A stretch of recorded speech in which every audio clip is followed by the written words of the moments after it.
Less than a week to go before jury selection in the second-degree murder trial of former Grand Rapids police officer Christopher Schurr, and both sides were in court today for a last-minute argument on how that trial should proceed.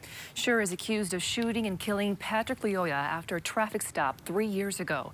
News 8's Ken Kolker was in court for today's hearing. After today's hearing, we spoke to the defense attorney, who says he's still considering whether to put Christopher Schurr on the stand. As the court's noted already, That, he says, could be the best way to prove that Schurr was in fear of his life that morning. it's really a self-defense case. It's not a whodunit. Okay. Anybody that's seen the video knows generally what occurred. The question is going to be whether Officer Schurr acted reasonably when he believed he was in fear of great bodily harm or death. As they struggled over Schurr's taser. Here, we'll have to make the decision whether he's going to testify because it could benefit him. Obviously, he has a right not to testify. But in most self-defense cases, you generally see the defendant get on the stand. Okay, but you haven't made that call yet.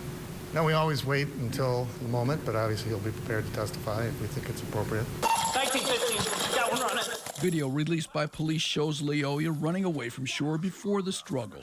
Schurr, who was on top of Lyoya trying to hold him down, shot him in the back of the head. Is laying a foundation for The prosecution must prove that a reasonable officer under the same circumstances would not have fired that shot. Schurr was in court today with his defense team, which had hoped to get approval for a live taser demonstration in front of the jury to show why the officer was in fear. I'm denying that.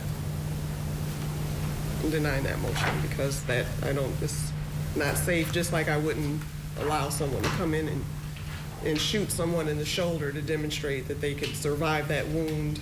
I'm not allowing a taser demonstration. So we'll do it through other ways. That's through testimony.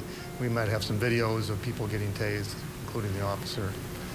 And so the jury will get a sense of what it feels like to get tased. Jury selection is expected to begin next week, Tuesday, with the trial the following Monday. In Grand Rapids, Ken Kolker, News 8.